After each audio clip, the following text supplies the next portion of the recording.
여러분 안녕하십니까. 전기신경치료학회입니다. 요즘 허리 디스크 때문에 고생하시는 분들이 생각보다 좀 많으세요. 사진상으로 보면 허리 디스크가 분명히 보이긴 합니다. 오늘 이 시간에는 허리 디스크 진단이 나왔으나 이게 신경통인지 근육통인지 구별하는 법을 여러분들께 소개해 드리도록 하겠습니다. 만약에 여러분들이 신경통이라면 치료 기간을 좀 오래 잡으셔야지 되고요. 근육통이라면 허리 디스크 진단을 받았다 하더라도 그렇게 오래 고생 안 하셔도 되는, 소위 염려를 안 하셔도 되는 그런 병이 되므로 오늘 영상을 보시면서 여러분들의 몸과 한번 비교를 한번 해보시기 바랍니다. 시작하도록 하겠습니다.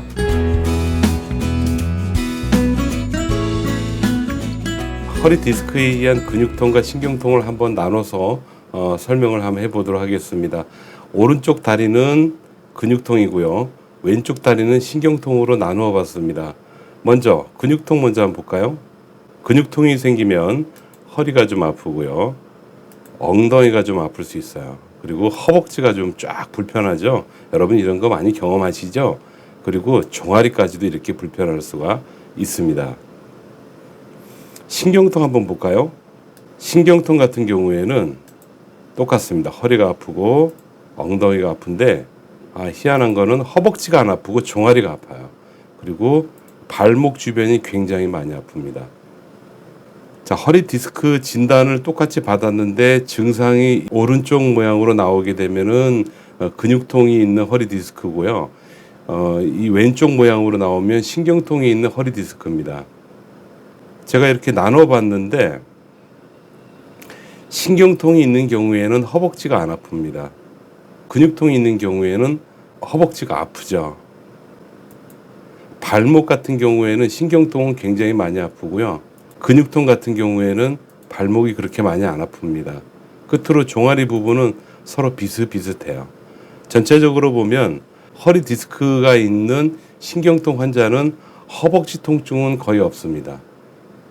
허리 디스크에 의한 근육통 환자는 발목 주변에 그렇게 통증이 심하지 않다라고 보시면 되겠어요. 그러면은 신경통 쪽하고 근육통 쪽하고 어느 쪽이 더 위험할까요? 더 심각하고? 바로 이 신경통 쪽이에요. 그러니까 여러분들이 지금 느끼고 있는 그 증상을 한번 비교를 해 보실 때 허리, 엉덩이, 허벅지가 아프면서 종아리가 아픈 경우에는 디스크지만 그렇게 염려 안 하셔도 됩니다. 그런데 허리, 엉덩이, 허벅지는 건너뛰고 희한하게 다리가 불편하고 발목 주변이 많이 불편해요. 그러니까 허벅지가 안 아프다의 키포인트가 있습니다. 이런 경우에는 디스크에 의한 신경통이거든요. 이럴 때는 조금 신경 좀 쓰고 꽤 오랜 기간 관찰을 좀 해야지 되는 그런 병이다라고 볼 수가 있어요. 병이 이렇게 딱 단칼에 나뉘듯이 나뉠까요? 꼭 그렇지는 않아요. 어떤 분들은 이런 식으로 나타나죠. 이렇게 두 가지가 섞여 버리는 겁니다. 그러면은 허리 아프지, 엉덩이 아프지, 허벅지가 아프면서 그다음에 종아리 아프면서 발목까지 무지 많이 아파요. 이런 경우에는 허리 디스크에 의한 신경통과 근육통이 다 같이 있는 환자이므로 이거 진짜 치료하기 굉장히 어려울 것 같죠? 맞습니다. 치료하기 굉장히 어렵고 적어도 몇 주 이상의 집중 치료를 해야지 되는 그런 경우이더라고요. 제가 이렇게 두 가지로 분류를 해봤는데요. 여러분들은 신경통에 가까운 허리 디스크입니까? 근육통에 가까운 허리 디스크입니까? 만약에 신경통에 가까운 허리 디스크라면 좀 신경을 써서 오랫동안 꾸준히 적어도 6개월 정도 이상은 지켜보면서 치료를 하셔야지 되고요. 허리 디스크인데 근육통이 있는 허리 디스크 같은 경우에는 그렇게 염려 안 하셔도 돼요. 그냥 통증만 잘 조절을 해놓고 그 상태에서 관찰만 해도 충분히 건강해질 수 있는 그런 병이 되겠습니다. 이 두 가지가 섞이잖아요. 그러면은 처음에는 집중적으로 통증 치료를 하면서 허리 디스크도 같이 관리를 하셔야 되는 매우 전문적인 그런 치료를 받으셔야지 되고요. 만약에 이런 부분이 제대로 수행이 되질 않으면은 여러분들 시술이나 수술을 받게 되는 그런 경향도 있습니다. 그 점 참고하시고 항상 기본적으로 느껴지는 그 통증이 있죠. 이 통증을 잘 조절해 줄 수 있는 그런 병원을 찾으시는 게 여러분들한테 가장 유리하십니다. 제가 페이스북에서 라이브로 치료되는 과정을 생생하게 방송을 하고 있는데요. 그 중에 한 환자분이십니다. 이분은 한 5일 전에 오셨고 허리 디스크 환자분이세요. 치료 과정은 제가 생략하고요. 치료된 결과만 좀 살짝 좀 보여드리도록 하겠습니다. 여기서 쭉 올라가서 네, 이때부터 한번 보시면 되겠네요. 잠깐 좀 보시죠. 다리를 아까 제가 했던 게 있는 아니 이 다리 피시고 이거만 옆으로 벌려보려고 해요. 자, 내려오십시오. 내려오셔서 한번 구부려 보실게요. 허리 한번 숙여 보십시오. 숙일 때 기분이 어떠신가요?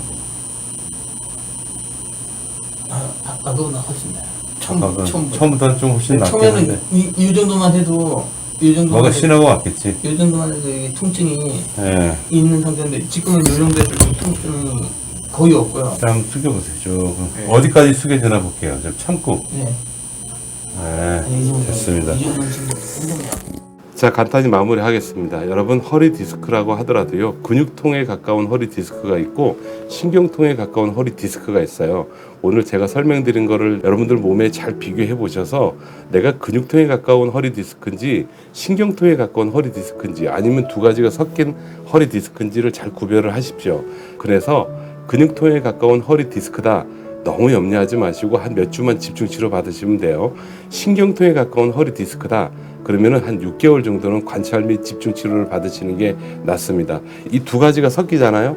그럼 수술까지도 갈 수 있어요. 그렇기 때문에 초기에 집중 치료하시고 6개월 동안 집중적인 관리 및 관찰 그리고 또한 치료도 병행을 하시는 게 여러분 몸에 칼 안 대고 비수술로 치료할 수 있는 그런 방법이 되겠습니다. 일주일 단위로 비교해 보십시오. 여러분 몸에 무언가 처치를 했을 때 일주일마다 매번 좋아지는 것을 경험하셔야지 그게 정말 좋은 치료고요. 여러분들 몸에 맞는 치료다라고 말씀을 드릴 수가 있어요. 여기까지 하겠습니다. 여러분 감사합니다.